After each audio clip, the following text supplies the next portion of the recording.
เยาวชนธันวาทัวร์เมืองเศรษฐานครหลวงเวียงจันทร์ได้จัดงานพบปะและตั้งค่ายเยาวชนธันวาประจำปี 2015เพื่อเป็นการสร้างขบวนการเฉลิมฉลองวันสังตังพรรคประชาชนปฏิวัติลาวครบรอบ60 ปีวันสถาปนาสาธารณรัฐประชาธิปไตยประชาชนลาวครบรอบ40 ปีและวันสังตังสาวหนุ่มประชาชนปฏิวัติลาวครบรอบ60 ปีในวันที่ 8 พฤษภาคม 2015 ผ่านมานี้คณะบริหารงานสาวหนุ่มเมืองไซเศรษฐานครหลวงวิจันทร์จึงได้จัดงานพบปะตั้งค่ายเยาวชนธันวาทั่วเมืองไซเศรษฐาขึ้นให้เกียรติเข้าร่วมของทานทวีไซเหมาสมภูรองเจ้าเมืองไซเศรษฐามีทานหุ่มเพงสีสมบัติรองเลขาคณะบริหารงานสาวหนุ่มนครหลวงวิจันทร์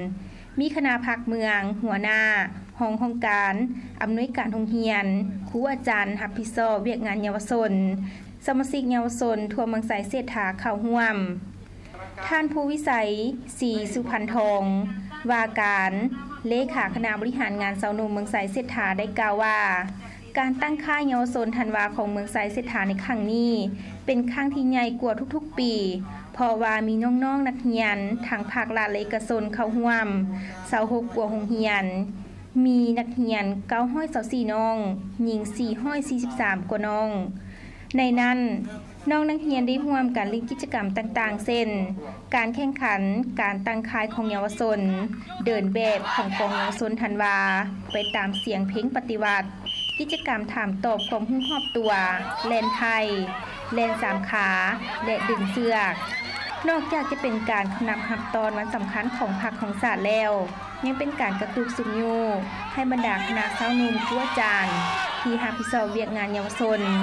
เป็นการแลกเปลี่ยนบทเรียนซึ่งกันและกันในการเคลื่อนไหวกิจกรรมต่างๆทั้งเป็นการปรับปรุงส่งเสริมบทบาทของการจะตั้งเยาวชนธันวาให้มีความนักแน่นเข้มแข็งและก้าวขึ้นเทละก้าวในพิธีนี้การมอบรางวัลให้แก่น้องๆนักเรียนที่ได้รับรางวัลในการแข่งขันกีฬาประเภทต่างๆมอบโดยท่านทวีไซเหมาสมภูรองเจ้าเมืองไซเศรษฐาจุดประสงค์อันหลักๆเนาะ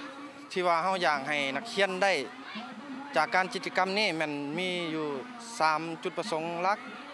จุดประสงค์ที่1ก็แม่นเพื่อสร้างให้ผู้นำพาเวียกงานเยาวชนนั้นได้มีความรู้ความสามารถในการนำพาเวียกงานเยาวชนนี้ขึ้นเติมจุดประสงค์อันที่2ก็แม่นเพื่อให้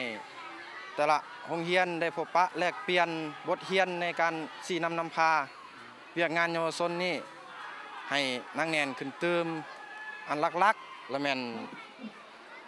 สร้างเพื่อสร้างให้นักเรียนน้องน้อยเยาวชนของพวกเฮาภายในเมืองนี้ได้เสริมสร้างจินตนาการในการกล้าคิดกล้าแสดงออก